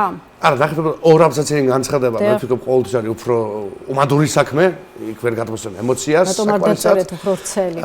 ხო, ჩვენ ძალიან მოკლე და მარტივი განცხადება გავავცელეთ, რომელშიც ვთქვით, რომ ჩვენთვის იყო სამწუხარო რაც მოხდა და ეს ასეა, რომ ეს ფორმა პოლიტიკური ბრძოლისა თუ პოლიტიკური პროცესის დაფიქსირებისა არ არის ჩვენთვის მისაღები და ჩვენს მიერ როგორ ვთქვათ მისალმებული ფორმა ხო ჩვენ ტრადიციულად ვირჩევდით სხვა ფორმებს პოლიტიკური პროცესის დაფიქსირების პოლიტიკური ბრძოლის წარმოების მიუხედავად იმისა რომ მას მერე რაც ლელო დაფუძნდა ამ 6 წლის განმავლობაში უკვე მე-13 აღუძრეს საქმე ლელოს ორ დამფუძნებას პრაქტიკულად ნახევარზე მეტით რო გვაქვს გატარებული ჩვენი პოლიტიკური ცხოვრებისა სასამართლოებში და სხვა მსგავს პროცესებზე, ხო? და მათ შორის ბუნებრივია ჩვენი ორი ლიდერი და მეგობარი საპყრობილეშიც იმყოფებოდა, ხო? სამი თვის განმავლობაში. ამის მიუხედავად ჩვენ არასოდეს არ აგვირჩევია სხვა ფორმები ბრძოლისა, გაჯავრების და უსამართლობის მიუხედავად, მაგრამ ამავე დროს გვესვის ძალიან კარგად, რომ ადამიანები მიიყვანეს იმ ზომამდე, იმ დონემდე გულის ტკივილის, გულის წყრომის და უიმედობის, რომ შეიძლება რომ ემოციებს ძლიოს ადამიანს და ამ ფორმითაც მოუნდეს საკუთარი პოლიტიკური პროცესის გამოხატვა, მაგრამ ვიმეორებ, ეს არის რთული ამ პროცესში, რომ დავამარცხოთ ეს რეჟიმი, რომელიც უსამართლოა, ძალიან ანტიქართულია, ძალიან ანტიადამიანურია. ანტიევროპულს აღარ ვახსენებ, ყველაზე ბოლოს უკვე ყველაზე ბოლო გასაჭირია, ანტიქართულია ეს რეჟიმი. ანტიევროპულს ვიღაჩივის. ანტიქართულია რეჟიმი, რომელიც პენსიონერს მისცემს 40 ლარს და საკუთარ პარლამენტარს, რომელსაც უკვე 13000 ლარი აქვს, 1200 დაომატებს, ის არის უმსგავსო რეჟიმი, ძალიან მარტივად, ხო? ანტიქართულია. ხო? ანტიქართულია და აი დღეს შევხვდი ორ ძალიან საყვარელ პენსიონერს ზუსტად მაღაზიაში და მაღაზიაზე მელაპარაკებოდნენ. აი ამაზე მეტი გულის ტკივილი რა შეიძლება გქონდეს, რომ ეს იყო მაგარი პათოსი ზუსტად. რომ შენს ქვეყანაში 40-45 ლარს მოგიგდებენ და თვითონ 1000 ლარს დაემატებენ. ეს არის რეალობა ამ რეჟიმის. და ხა ესეთ რეჟიმს ვინ როგორ გააწნის სილას, მე მესმის რომ ფართო არჩევანი არის ხო და ფართო სრულები. ხა კიდევ ერთხელ ვიმეორებ. ნელოს პირველ განცხადებაშიც და შემდგომშიც ძალიან მკაფიოდ იყო ნათქვამი, რომ ეს არის ერთი ადამიანის მიერ არჩეული გამოხატვის გზა, ერთი ადამიანის ინდივიდუალური პროტესტი და გულისწყრომა ამ ფორმით, ცხადია. მაგრამ ჩვენ ამავე დროს გვითხოვს მეც თქვი, რა ვიცი, გუშინს ეს ალეკო ჩვენი თანამებრძოლია, არსებობენ არიქება გარიცხული. თქვი დღეს ძალიან მკაფიოდ ალალი და პატრიოტი ადამიანია. კი, არასოი ფორმა არჩია ჩემი აზრით, ამასაც გულწრფელად ვიტყვი. მაგრამ ის არის სხვა პარტიის თავმჯდომარე, აქედან დავიწყოთ. მოქალაქეების თავმჯდომარე, ის იყო კოალიციური პარტნიორი, კოალიცია საარჩევნოდ იქნება მოგეხსენოთ, ეხლა არ ვართ არჩევნებში და ნებისმიერ რაღაცა დედლაინები ორ შაბათამდე გარიცხეთო, ეს ძალიან კარგად იცი, აი ნონსენსი. და აი მე მინდა პირიქით დავასახელო, პირიქით ბრალი წავუყენო ჭყალებში, ხო? პაპუაშვილი როდის აპირებს გაემიჯნოს ასობით 1000 ალი კოალიციაშვილი რაღაცა სკამს ასხამდა ნავს, ხო? რაღაცა 30-40 ლარიან სკამს. ხო, ისევ და ისევ ეს გამართლებად არ აღიქვან, აქაც ვამატებ, რომ არ ამომიჭრან საკუთარი უკუღმართი გონებებით და პროპაგანდით, მაგრამ შალო პაპუაშვილი და მისი რეჟიმი ასობით 1000 ქართველს, მათ შორის ბავშვებს, ხო, გვახსოვს ხო იქ რამდენი მართლა ძალიან პატარა ადამიანი ხო, ჯენზი, ხო? ნამცი 18-ის, 19-ის და შეიძლება კიდევ უფრო პატარაც, ხო? ამ ბავშვებს წამლავდა პირველი მსოფლიო ომის დროინდელი კაბინეტი. აი დაბრუნდით ისევ იმ თემაზე, რომელიც არ არის ტერორისტების თანამზახველის, კორუფციის თანამზახველის და ალბათ თვითონაც კორუმპირებული. და ყველა იმ ბრალელობაში გარეული, რაც ამ რეჟიმს აქვს ჩადენილი. მადლობა, რადგან დაბრუნდით იმ თემაზე, რომელზეც ისედაც მინდოდა საუბრის გაგრძელება BBC-ის რეპორტაჟთან დაკავშირებულ სკანდალს გულისხმობ, აი თქვენ სილის გაწვნა ახსენეთ ქართული ოცნებისთვის და აი სწორედ ამ კონტექსტში ვისაუბროთ ახლა მოდით, ანუ ვისაუბროთ იმაზე, როგორ შეიძლება გაგრძელდეს, აი რა გაგრძელება შეიძლება გქონდეს BBC-ის ფილმს უკვე საერთაშორისო არენაზე და დასავლელი პარტნიორების მხრიდან. ახალი სანქციები მეიტიც ჰააგის სასამართლო ელოდება ქართულ ოცნებას, რომ ასეთი განცხადებები კეთდება პოლიტიკურ სპექტრში თუ ექსპერტულ წრეებში და ახლა საინტერესო იქნება თუ კი ჩვენც გავშლით ამ თემას. აი თქვენ როგორ ელოდებით პროცესების განვითარებას? აი შეიძლება BBC-ის ფილმი გახდეს ახალი სანქციების წინაპირობა, მით უფრო ჰააგამდე მივიდეს საქმე. ხო, აი, სწორედ დამემატებინა, არა თუ მეტი სანქციების და ახალი სანქციების წინაპირობა გახდება და აუცილებლად გახდება. არამედ აქ სერიოზულ ძალიან მსხვილმასშტაბიან ადამიანის უფლებათა დარღვევასთან გვაქვს საქმე, როცა ასობით 1000 ადამიანს ქიმიურ ნივთიერებას ესე იგი უპირისპირებ, ხო, რეალურად ამ მშვიდობიან მოქალაქეებს ყოველგვარი პროპორციულობის, ყოველგვარი ესე იგი გონიერების გარეშე და არც ერთი აქვე დავამატებ, რომ არც ერთი პროპორციულობა და არც ერთი გონიურულობა აქციის დაშლის ზომებისა არ ამართლებს ქიმიური ნივთების გამოყენებას, ხო, ამას ხაზი უნდა გაესვას. აბსოლუტურად. აი ეს იცის ძალიან კარგად კობახიძემ, ხო? აქ არ არის საუბარი მასშტაბზე, ზომაზე, პროპორციაზე, აქ არის საუბარი იმაზე და ამას შევახსენებთ ძალიან ბევრჯერ, რომ კობახიძის რეჟიმმა ქიმიური ნივთიერებებით მოწამლა ქართველი ხალხი, ასობით 1000 ადამიანი და მათ შორის ბავშვები და მათ შორის მოხუცები. და ის შუახნის ხალხი ძავიცა. მე და ჩემი ოჯახის წევრები ძალიან ცუდ ვიყავით ძალიან დიდი ხნის განმავლობაში. ერთ-ერთ ჩემი ოჯახის წევრს სასწრაფოს დაჭირდა, რაც აღრიცხვლის არის შესაბამის რეგისტრში. ამ ყველაფერს რეაქცია და რეაგირება დასავლური სახელმწიფო. ვის რას ელოდებით ოპოზიციურ პარტიებს ალბათ გექნებათ. დამთავრებენ ეს ვიცოდი დიდი ინფორმაცია ვინ შეიძლება მოამზადოს წვავე და რაც თორია იმ ტიპის სანქციები, რომელიც გავლენას მოახდენს ბიძინა ივანიშვილსა და ქართულ ოცნებაზე, თორე ხა სავიზო შეზღუდვები რომ ვერაჩერებს ქართულ ოცნებას და ვერცვლის ხელისუფლების დღევანდელ პოლიტიკას, ამას ვხედავთ გუშინაც თქვა თუ გუშინ წინ მაკაბოჭორიშვილმა რომ იღებენ ვიზებს და ეს პრობლემას არ წარმოადგენს. ხო, ჯერ წარმოადგენს, მაგრამ გეთახმებით მეტი არის საჭირო ხადია ფინანსური სანქციები და ეს უნდა იყოს და ამაზე ყველამ ერთად უნდა ვიმუშაოთ, მაგრამ ნახეთ ის რომ კონცეფტი დამთავრდნენ ძალიან ცუდად. ეს შემთხვევით უკვე ბოლო რამდენიმე წელი არის ცხადი. მათ აერჩიეს ეს გზა, მათ ჰქონდათ არჩევანი ძალიან ბევრჯერ რომ სხვანაირად განვითარებული იყო მოვლენები, რომ არ დაეკარგათ არც ომის რეჟიმი, არც კანდიდატობა, პირიქით და ძალიან სტაბილური, ნორმალური ქვეყანა შეექმნა. ჩვენი მიზანი რა არის? ჩემი მიზანი მაგალითად არის ნორმალური საქართველო. ნორმალური. რაც სასწაული არ მინდა, ხო? მე მინდა ნორმალური ქვეყანა, ნორმალური დაცული უფლებებით, ნორმალური შემოსავლით და ისეთი პოლიტიკური და სოციალური სიტუაციის, რომელშიც ადამიანს დაედგომება და ასობით ათასი ადამიანი არ გადის ამ ქვეყნიდან, ისე როგორც ახლა ხდება. მათ შეეძლოთ ეს გაეკეთებინათ, აირჩიეს ის გზა, რაც აირჩიეს, ამიტომ ფასი იქნება ძალიან დიდი, მაგრამ მეც კი ვერ წარმოვიდგენდი, რომ ესენი საკუთარ თავს მიიყვანდნენ ჰააგის სასამართლომდე. ანუ როგორც ჩანს, არა მარტო ძალიან ცუდად დაამთავრებენ, არაერთი მათგანი დაამთავრებს ის როგორც დაამთავრა ბერმა დიქტატორმა, ხო? ჰააგაში. და ზოგადად ჰააგამდეც ვერ მიასწრო და საკუთარმა ხალხმა გამოუყვანა წირვა და არ მოიყვან კონკრეტულ მაგალითებს. რომ ტერორიზმი არ მოელოდოთ თვითონ ტერორისტებს, რომელიც ბავშვებს ახალი რევოლუციის დაანონსებად არ შეგიფასდეთ ის განცხადება, რომელსაც ახლა ეშლიათ საკუთარი უკუღმართის საქმეების, ხო? რა თქმა უნდა, ბავშვების და მოხუცების მომწამლელი ხელისუფლება არიან. ეს არის მაგათი რეალური სახე. და სხვადასხვაობით მათი ბავშვებიც იდგნენ იქ. ეს გვახსოვდეს, ხო? არაერთი მსგავსი მაგალითი გვახსოვს, ხო? ეს ფოტოები ვრცელდებოდა, რომ რომელიღაც ქოცი ლიდერის შვილი დგას აქციაზე და იცავს საკუთარ სამშობლოს, საკუთარი საძაგელი მამისგან. და ასე და იმათაც წამლავდნენ. აი, საკუთარ შვილებსაც წამლავდნენ. რაზე ლაპარაკი საერთოდ?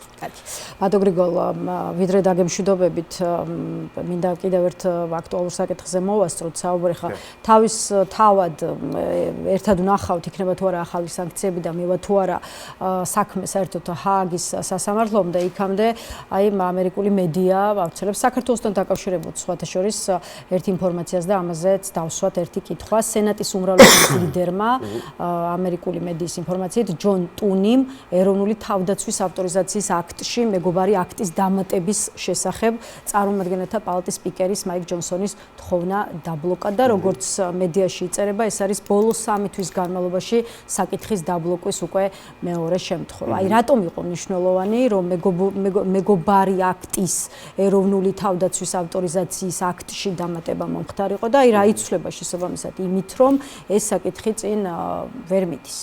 იმ ფონზე, როდესაც მეგობარი აქტს არ გააჩნია საყოველთაო მხარდაჭერა, ყველა სენატორის მხარდაჭერას თუ ვიტყვით სენატში, ასეთ ვითარებაში, რაც მოდი აქ ვთქვათ, ნიშნავს იმას, რომ ეს კანონი ვერ მიდის პირდაპირ პრეზიდენტთან განსახილველად და ხელმოსაწერად, ასეთ ვითარებაში ეროვნული თავდაცვის ავტორიზაციის აქტი არის მეორე გამოსავალი, მეორე გზა, მეორე მეთოდი, ასე თუ ვიტყვით, იმისა, რომ ეს აქტი დროზე გამხდარიყო კანონი და კანონის ძალა ქონოდა.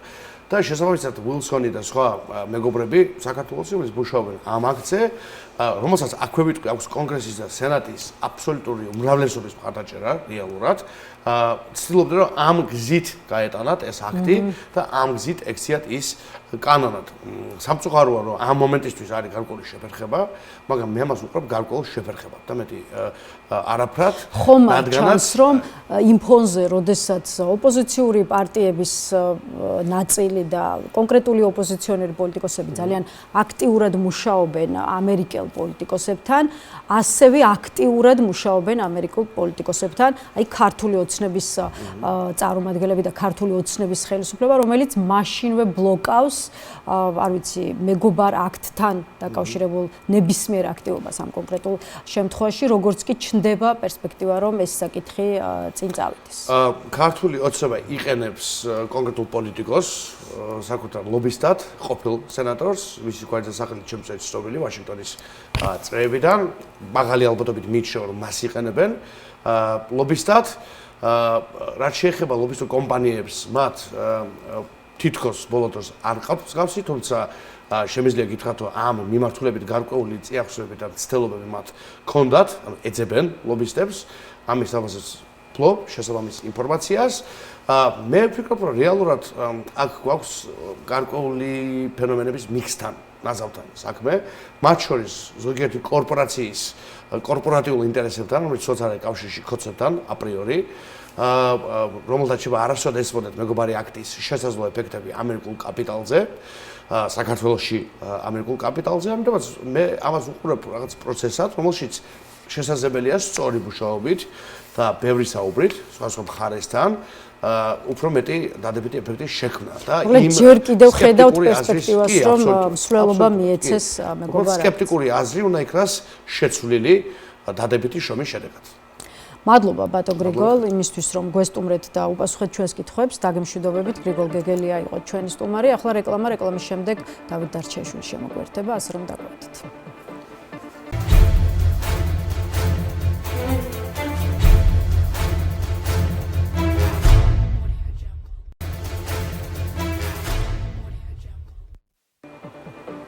რეკლამის შემდეგ თავისუფალი სტუდია პირდაპირ ეთერში ბრუნდება. ეს გადაცემის დასკვნითი ნაწილია, სადაც უკვე ილიას სახელმწიფო უნივერსიტეტის პროფესორის დავით დარჩეიშვილის შეფასებებს მოვისმით. რამდენად შეიძლება BBC-ს სკანდალურ ფილმს ქართული ოცნების წინააღმდეგ სანქციები მოჰყვეს და მეტიც საქმე ჰააგის სასამართლომდე მივიდეს. ეს ერთ-ერთი მიმართულება იქნება, რა კუთხითაც ჩვენს სტუმართანაც გავშლით მთავარ თემას, ასე რომ მივესალმები ბატონ დავითს, გამარჯობა ბატონ დავით და მადლობა რომ გვესტუმრეთ. მადლობა მოწვევისთვის. ბატონ დავით, ჩვენ საქართველოსი დავიწყებთ და უკრაინით დავასრულებთ. ახლა ჩვენი პრობლემების ფონზე, ასე ვთქვათ, ბოლო დღეებში ცოტა გვერდზე დაგვრჩა გლობალური პოლიტიკა, თუმცა მინდა რომ გარკვეულწილად მაინც გამოვასწორო და დღეს უკრაინა-რუსეთისთვის შეთავაზებულ სამშვიდობო გეგმაზეც ვისაუბრებ, თუმცა იქამდე სწორედ ჩვენი ქვეყანა და ის მთავარი, ასე ვთქვათ, საკითხები, რაც ახლა არის განხილვის საგანი. პირველ რიგში კი სწორედ BBC-ს ფილმი, რომელიც როგორც ამბობენ, შეიძლება სერიოზული თავისტკივილი, შეიძლება სერიოზული პოლიტიკური თავისტკივილი იყოს ქართული ოცნებისთვის, თუმცა ასევე ამბობენ იმასაც, რომ ქართული ოცნება არის საქმეების გადაგორების დიდოსტატი. შესაბამისად, პირველ რიგში როგორ ფიქრობთ, რამდენად მოახერხებს ხელისუფლება ამ საქმის გადაგორებას და მისი სამართლებრივი თუ პოლიტიკური დღის წესრიგიდან, ასე ვთქვათ, ჩამოხსნას? მე არ მგონია ეს რაც არ უნდა დიდოსტატი იყოს, თუმცა ამაშიც ეჭვმეპარება, იმიტომ რომ საერთაშორისო დონეზე ბოლო 2 წელია ძალიან ცუდად მისდის საქართველოს ხელისუფლებას საქმე.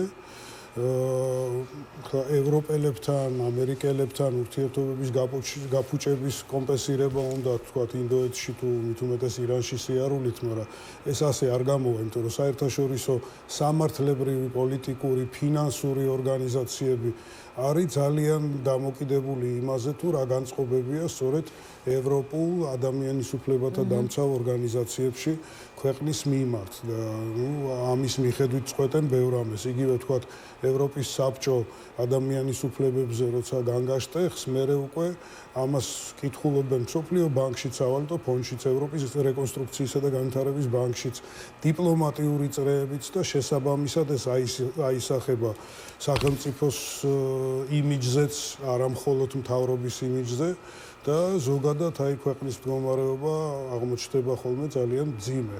ასეთი ვითარება არის ახლაც და ეს BBC-ს ფილმი, ასე ვთქვათ, აი ბოლო ლურსმანივით არის, რომ სერიოზული ახალი ტალღა წამოვიდეს, რასაც საბოლოო ჯამში ქვეყნის იზოლაცია მოყვება. და ამის წინააღმდეგ მოქმედება აბსურდია, ამის მიმართ ადეკვატური რეაგირება არის საჭირო და კერძოდ პირველ რიგში ინფორმაციის გამჟღავნება საზოგადოებისათვის თუ კერძოდ რა ნივთიერებას ურევდნენ ამ წყალში, დაშვება ამ ნივთიერებაზე და ყველა მონაცემებზე რაღაცა საერთაშორისო დამკვირვებლების ჯგუფის იურისტებმა უკვე იციან თქვათ რა ორგანიზაცია უნდა ჩაერთოს ამ შემთხვევაში პირველ რიგში გაეროს სტრუქტურა თუ ევროპის სტრუქტურა. ხო, აი ამ საერთაშორისო გამოწვევების ნაწილზე აუცილებლად განვაგრძობთ საუბარს. იქამდე კიდევ ერთი კითხვა მინდა დავსვა. აი რამდენად ეილით რომ ამ საქმეს შესაძლოა შეეწიროს ირაკლი კობახიძე და მისი მთავრობა. არის ვერსია, არის მოლოდინი, რომ საზოგადოებაში გაჩენილი აი ამ ნებათა ღელვის ჩასაცხრობად შესაძლოა მინიმუმ რამდენიმე მაღალჩინოსანი მოკლედ შეეწიროს ამ ამბავს, მათ შორის რიგი ანალიტიკოსის პოზიცია, რომ პერსონალურად ბიძინა ივანიშვილს არ გაუჭირდება უშუალოდ ირაკლი კობახიძის, ასე ვთქვათ, გაწირვაც. აი თქვენი აზრით რა ფინალი ექნება ამ ამბავს და ვინ შეიძლება შეეწიროს ამ სკანდალს? იცით რა, პოლიტიკური პასუხისგებლობა მთლიანად ხელისუფლებაზეა და ამ ხელისუფლებას რო ბიძინა ივანიშვილი აკომპლექტებს, ესეც არავისთვის სიურპრიზი არ არის, ხო, შესაბამისად მასზეც არის. მაგრამ პოლიტიკური პასუხისგებლობის შიდა მექანიზმები, ფაქტიურად მოშლილი, უზურპირებული აქვთ, ანუ რასაც არ უნდა ფიქრობდეს საზოგადოება, როგორი არ უნდა იყოს რეიტინგები, ამაზე ყველაფერზე არის სრულიად იგნორი პასუხად ხელისუფლების მხრიდან და პოლიტიკური კრიზისის განმუხტვისაკენ არაფერი ნაბიჯი არ იდგმება. საერთაშორისო დონეზე უფრო მძიმედ ექნებათ საქმე, იმიტომ რომ ახლა ყველაფერს აქვს რაღაცა საზღვარი. გასაგებია, რომ აი მაქსიმალურად დასავლეთი იძლევა საშუალებას რაღაცა კონკრეტული კონტრზომები ხელისუფლება მიიღოს, რაღაცა გამოასწოროს და ამიტომ ეს სანქციებიც ძალიან დოზირებულად ხდება, ხო? იგივე თქვა სავიზო რეჟიმის გაუქმება არ მომხდარა, თუმცა ამისკენ მიდის საქმე თუ კი არაფერი შეიცვალა. ხო, ეს სანქციებიც, რომელზეც ლაპარაკობენ, რომ ივანიშვილი უკვე სანქცირებულია, არ არის იმ დოზისა, რომ თლათ შეეზღუდოთ მათ და მას და მის მომხრეებს და ოჯახის წევრებს საერთოდ ფინანსური ტრანზაქციები, ხო? ხო და შესაბამისად, ახლა ზღვარი არსებობს, ახლა როდესაც მსგავსი რამ ხდება გახმაურებული, ანუ იარაღის ტოლფასი ქიმიური საშუალებების გამოყენება პროტესტანტების წინააღმდეგ, მე მესმის, რომ ახლა უშუალოდ ივანიშვილს და მის აი მომხრეთა გარკვეულ დაჯგუფებას საერთოდ ადამიანებად არ მიაჩნია ისინი, ვინც მათ წინააღმდეგ პროტესტს გამოხატავენ. ამიტომ ქიმიური იარაღსაც გამოიყენებდნენ, ბიოლოგიურსაც, ბაქტერიოლოგიურსაც და რასაც გნებავთ, მათი ნება რო იყოს. მაგრამ ახლა საერთაშორისო თანამეგობრობა მათ შორის იგივე ის ინდოეთიც, სადაც ვიზიტებს მართავენ, ცოტა სხვანაირად უყურებს ამ რეალობას, ხო? ადამიანის უფლებები. აი სამართლებრივ რეაგირებაზე ვისაუბროთ, მოდით ახლა ბატონ დავით. აი იურისტები და უფლებადამცველები აცხადებენ, რომ მნიშვნელოვანია ჩატარდეს დამოუკიდებელი საერთაშორისო გამოძიება, რომელიც დაადგენს რა ნივთიერება იქნა გამოყენებული ხელისუფლების მხრიდან აქციის მონაწილეების წინააღმდეგ 2024-ის დეკემბერში. აი მაგალითად სალომე ზურაბიშვილმა ქიმიური იარაღის აკრძალვის ორგანიზაციას გაეროს და ევროპის საბჭოს ადამიანის უფლებების უმაღლეს წარმომადგენლების მიმართა მიხეილ სააკაშვილმა კი ციხიდან განაცხადა, რომ მიმართა ჰააგის სისხლის სამართლის საერთაშორისო სასამართლოს, რათა დაიწყონ გამოძიება სწორედ ქიმიური აგენტების გამოყენების გამოსაკვლევად. აი რამდენად რეალისტურია კადრი თქვენი აზრით, როცა ქართულ ოცნებასთან დაკავშირებული პირები სხეიდან ჰააგის საბრალდებო სკამზე და მეორე მხრივ რა სახის პასუხისმგებლობა შეიძლება მოხვეს ქიმიური იარაღის გამოყენების დადასტურებას საკუთარი ხალხის წინააღმდეგ საერთაშორისო სასამართლოში და ასეთ შემთხვევაში რა ელის ქართულ ოცნებას? მე მგონია, რომ ახლა პირდაპირ ჰააგის სკამზე მილოსევიჩივით დასვან ივანიშვილი ან კობახიძე ეს მყისიერად ძნელად წარმომიდგენია. აქ, მაგრამ ისევ და ისევ დამოკიდებულია იმაზე, თუ როგორ მოიქცევა ეს ხელისუფლება, ხო? თუ ესე გაჯიუტდა, თუ არავინ არ შემოუშვა და ბუნებრივია ახლა რაღაცა რეაგირებები იქნება ამ საერთაშორისო სტრუქტურებიდან, რაც ახსენეთ, მე არ ვიცი ახლა აქ მართლა საერთაშორისო სამართლის სპეციალისტმა უნდა თქვას, ეს პირდაპირ ჰააგას ეხება თუ არაჯერ გაეროს იმ ქიმიური იარაღის მონიტორინგის კომიტეტს თუ რაიმე კიდევ სხვა სტრუქტურას, მაგრამ ცხადია, რომ საერთაშორისო რეაგირებები იქნება მოწერილი წერილები, იქნება მოთხოვნილი რეაგირება, გახსნა მასალებისა და ასე შემდეგ და იმის მიხედვით თუ როგორ მოიქცევა ხელისუფლება, რა რეაგირებას იქონიებს ამ ყველაფერზე, იმის მიხედვით მერე გაგრძელდება პროცესი, ან ასე, ან ისე. ცალსახა არის, რომ აქ იქნება საერთაშორისო მოთხოვნა იმისა, რომ ეს მასალები გამომზეურდეს ოფიციალურად, უკვე ის, რაც არაოფიციალურად შეიტყო წყაროს მეშვეობით BBC-მ, ხო? ის ახლა უნდა ოფიციალურად გაიხსნას და ითქვას, რა რეაგენტები თუ როგორც ეძახიან აი ამ კლასიფიკაციის მიხედვით აი ამ ნივთიერებებს იქნა გამოყენებული. ამის შემდეგ უნდა განისაზღვროს პასუხისგებლობის ხარისხი. ვის ეხებოდა, ვინ მიიღო ეს გადაწყვეტილება, ვინ როგორ გამოიყენა და ამ ადამიანების მიმართ რა სანქციები იქნება გატარებული. ამაში, თქვათ, სუვერენიტეტს დაუტოვებენ ამ ხელისუფლებას, ოღონდ უნდა იმოქმედოს საერთაშორისო სამართლის ადეკვატურად. თუ არ მოქმედებს, მაშინ უკვე სუვერენიტეტსაც უზღუდავენ. აი სანქციებს რაც შეეხება, რომელსაც გარკვეულწილად თქვენ შეეხეთ, კიდევ ერთხელ ქმნის ქართული ოპოზიცია დასავლეთიდან სანქციების მოლოდინს ქართულ საზოგადოებაში და ამას უკვე აკეთებს სწორედ BBC-ს რაღაცა სკანდალური ფილმის კონტექსტში. და რა ვიცი, ყოველდღიურად კეთდება განცხადებები, რომ მკაცრი და მძიმე სანქციების მოლოდინში უნდა იყოს ქართული ოცნება. აი ამ კუთხით და ახლა როდესაც მართლაც ესეთი ხმაურიანი ფილმი დევს მაგიდაზე, თქვენ პირადად რა პერსპექტივას ხედავთ და განსაკუთრებით როგორ ფიქრობთ, რა რეაქცია ექნება ტრამპს? ექნება საერთოდ ტრამპს ამაზე რეაქცია? მეორე მხრივ საინტერესოა ისიც ზოგადად დასავლური სახელმწიფოების თვალში როგორ გამოიყურებიან ის ხელისუფლებები, რომლებიც აი ხო, საკუთარ მოქალაქეებს არა წყლის, არამედ როგორც ამ დღეებში ითქვა ოპოზიციაში, ქიმიური ნივთიერების ჭავლს ესვრიან. აუცილებლად იქნება რეაგირება, ხო მე არ ვიცი უშუალოდ ტრამპი რამდენად გააკეთებს ამ ყველაფერზე რაიმე განცხადებას, მაგრამ არსებობს სახელმწიფო დეპარტამენტი და იქაც ისეთივე შეშფოთება იქნება დარწმუნებული, როგორც არის დღეს ევროპის დედაქალაქებში და შესაბამისად ყველაფერი დამოკიდებულია რამდენად ადეკვატურად, ლოგიკურად მოიქცევა ეს ხელისუფლება.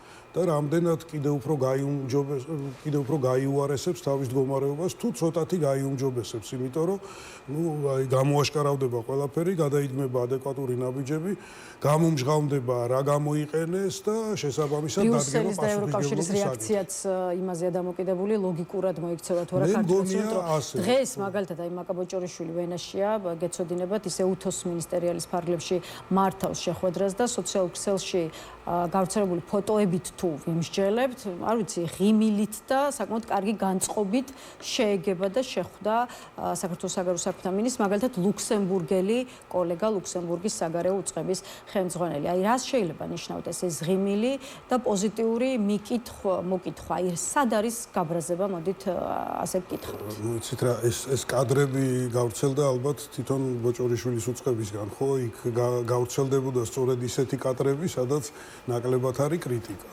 ხო და არის უბრალოდ ზდილობიანი მისალმება, ხო? დიპლომატიის ნაწილია, რომ ადამიანები ერთმანეთს უღიმიან და ხელს ართმევენ კიდეც. აგერ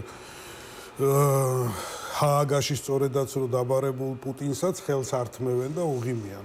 ეს არ არის სასიამოვნო ადამიანურად, მორალურად, მაგრამ დიპლომატიას თავის წესები აქვს, მაგრამ ეს არ ნიშნავს, რომ პასუხი არ მოეთხოვება. ან იგივე ტრამპს, ისე ბოდიშით პუტინს, ან მით უმეტეს ჩვენ ხელისუფლებას, რომელსაც თავისი მოსახლეობის, მოქალაქეების მიმართ აქვს აღებული ხელი ყოველგვარ ცივილიზებულ მოპყრობაზე. ანუ ეგ შეიძლება უცებ გავიხსენოთ მიგრანტებისათვის ხმის უფლების ფაქტიური ჩამორთმევა და სხვა და სხვა და ეხლა კიდევ ეს ქიმიური ნივთიერებები, ხო? ბუნებრივია ამაზე ის ლუქსემბურგის იქნება თუ სხვა ხელისუფალი დაელოდება ადეკვატურ პასუხს, იმიტომ რომ ასეთ ქმედებებზე პასუხის მგებლობა აკისრია იგივე ამ ევროპის თანამეგობრობის ხელისუფალთაც, იმიტომ რომ მათ ტერიტორიაზე ხდება ასეთი რამ, მათ კონტინენტზე და მათ გარკვეული რეაგირება მოეთხოვებათ. იგივე საკუთარი საზოგადოების წინაშე, რომ ადამიანის უფლებების უხეშ დარღვევას თუ აქვს ადგილი. ხო და ისე ვიმეორებ, ახლა ამაში ისინი დაინახავენ კობახიძის კოოპერაციას და კერძოდ რაღაცა ნაბიჯებს, რომ ეს ყველაფერი გაიხსნას, ითქვას და პასუხისგებლობები ეროვნული კანონმდებლობით დადგეს, თუ არ დაინახავენ ამას, იმის მიხედვით იქნება მოქმედება. კი ბატონო, აი ბრიუსელთან და ევროპელ პარტნიორებთან ურთიერთობის კონტექსტში კიდევ ერთი და შემდეგ უკვე უკრაინასთან დაკავშირებული თემა. არ ვიცი, აი შეიძლება ითქვას, რომ პარლამენტის თავმჯდომარე შალვა პაპუაშვილი და ამ შემთხვევაში პერსონალურად მასზე მაქვს საუბარი, ყოველ დილ დილას იწყებს სოციალურ ქსელში პოსტის გამოქვეყნებით უშუალოდ ბრიუსელთან მიმართებაში, სადაც ის ხან ბოდიშს ითხოვს, ბოდიშის მოხდას ითხოვს ბრიუსელისგან, ხან საქართველოში ძალადობრივი ჯგუფების ქმედებებთან გამიჯვნას, მაგალითად გამიჯვნას იმისგან, რაც 2 თვის წინ მოხდა ათონელის საპრეზიდენტო სასახლესთან თვითმმართველობის არჩევნების პარალელურად. აი რა ახსნა შეიძლება ჰქონდეს პერსონალურად შალვა პაპუაშვილის ასეთ გადაკიდებას შეიძლება ითქვას, ალბათ არ არის ხმამაღალი ნათქვამი ბრიუსელისადმი და რატომ შეიძლება იყოს პაპუაშვილი ყველაზე აქტიური ქართული ოცნების ლიდერებს შორის, როცა საქმე ეხება ევროპელი პოლიტიკოსების და ევროპელი პარტნიორების კრიტიკას. ნუ რა ვიცი რა ახსნა, კახური გაჯიუტება. ხო? და ასევე აი ძალაუფლების საოცარი სიყვარული, რომელიც აი თვალზე ბინდს აფენს და ვერ ხვდება ადამიანი რას ნიშნავს საერთაშორისო პარტნიორობა, საერთაშორისო სამართალი, მიუხედავად იმისა, რომ სამართლის სპეციალისტია და შესაბამისად აი ადეკვატური ქმედება როგორი იქნებოდა ამ დროს. ის ათონელის ამბავი, 4 ოქტომბრის ამბავი თუ ნებისმიერი სხვა ამბავი საერთაშორისო თანამეგობრობის მხრიდან პირველ რიგში დანახულია როგორც შედეგი იმისა, რომ ხელისუფლება ვერ პოულობს ენას საკუთარ ხალხთან, საკუთარ საზოგადოებასთან, თუნდაც დაარქვან ამას მის ოპოზიციურ ნაწილთან სასაუბროდ. რომ არ შეუძლია ძალადობის გარდა რაიმე სხვა მექანიზმებით განმუხტოს შექმნილი ვითარება. ამაში პასუხისმგებლობას აკისრებენ ხელისუფლებას, მათ შორის პაპუაშვილს და ეს არაფრით არ შეიცვლება. ახლა რაც არ უნდა შეიცხადოს მან და ეს BBC-ის სიუჟეტი კიდევ აი დაემატა თქო, როგორც გითხარით, კიდევ ერთი რაღაცა ზემოდან დაცემული ქვასავით ამ ხელისუფლების იმიჯს.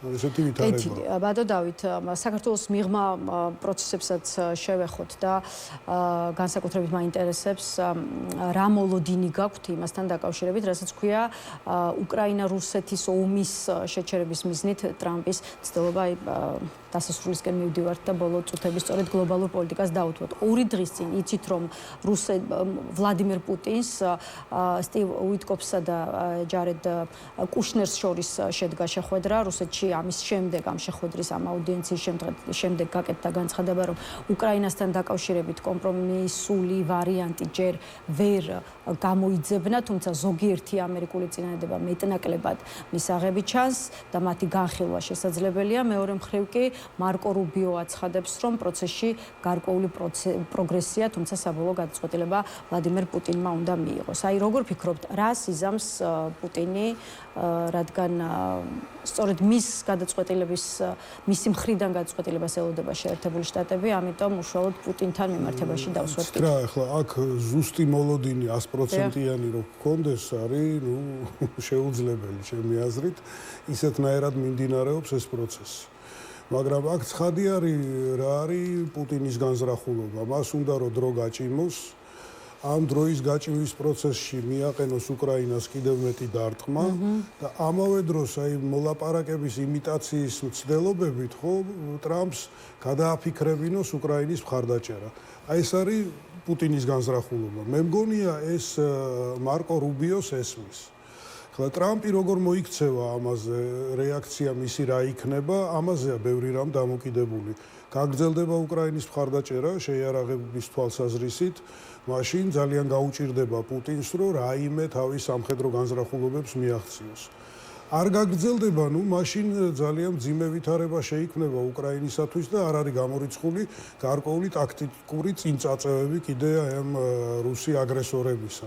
რაც ნუ ზოგადად საერთაშორისო სამართლებრივ ვითარებას კიდე უფრო მძიმე თქო განსაცდელს უქმნის და რაც ასევე იწვევს მერე უკვე აი სერიოზულ დებატებს, დისკუსიებს იგივე ევროატლანტიკურ სივრცეში ევროპელების პოზიცია და ტრამპის პოზიციები სცილდება ერთმანეთს, ხო და ნუ მე მგონი ამას იმდენი საფრთხე მოყვება უკვე არა მხოლოდ უკრაინისთვის, საინტერესო თემას შეეხეთ. ევროპის და უკრაინის პოზიციები ცალსახადაა ნათელია, მათი პოზიცია რომ აგრესორის მიერ სტრატეგიული მიზნების დაკმაყოფილებით რეალური მშვიდობა ვერ მიიღწევა და ასეთ მშვიდობას ფასი ვერ ექნება. აი რატომ მივიღეთ მოცემულობა, როდესაც ევროპა და ამერიკის შეერთებული შტატები არიან განსხვავებულ პოზიციაზე, მათი პოზიციები ერთმანეთთან არ მოდის თანხვედრაში. ისეთ გულახდილად რო გითხრათ, რა ვიცი, ახლა ძალიან ბევრი ანალიტიკოსი ამბობს ამას, რომ ტრამპი საბოლოოდ არ არის ჩამოყალიბებული არაფერზე გარდა აი ესეთი